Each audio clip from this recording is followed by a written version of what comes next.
Ya pemirsa, sempat terlantar di Kamboja. Akhirnya para tenaga kerja Indonesia atau TKI asal Sumsel yang bekerja di Kamboja dipulangkan kembali ke Sumsel melalui Bandara Internasional SMB 2 dengan pengawalan ketat kepolisian.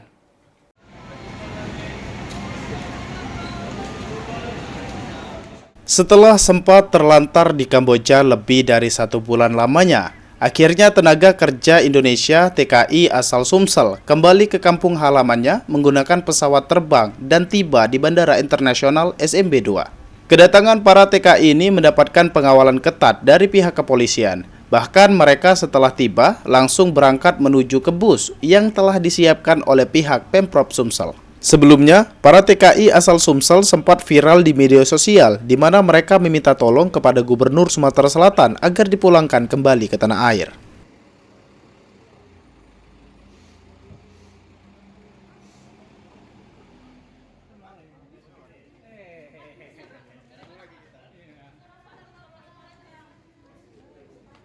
Cak mana bisa berangkat ke sana tuh, Ran? Kalau diiming-imingi pegawai di Vietnam, Pak.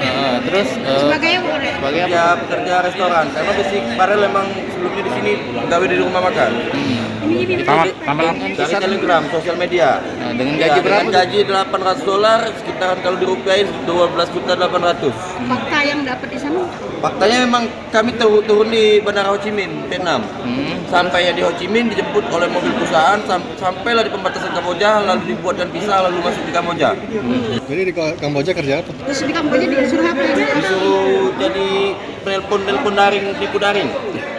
Dari total 15 TKI yang memohon bantuan dipulangkan, hanya 14 TKI yang berhasil dipulangkan, sedangkan 1 TKI lainnya masih dalam proses. Para TKI tersebut selanjutnya masih jalani proses pendataan dan arahan dari Gubernur Sumatera Selatan Herman Deru. Yang legal mudah, tapi yang ilegal ini tetap kita nak sisir. Ini kita jadikan pikat yang ini. Aku tuh khawatir bukan hanya sekedar mereka terkapar di luar negeri, bukan itu, Yang paling kita pikirkan kalau dia sampai menjadi objek kejahatan di sana. Salah satunya jual beli organ manusia. Ini yang kita khawatirkan. Maka kita wajib melindungi mereka, apalagi mereka wong awam yang mungkin pengetahuannya belum sampai ke situ, yang harus kita bimbing. Ini tanggung jawab moral kita sebagai warga Sumsel. Tim Liputan, PAL TV.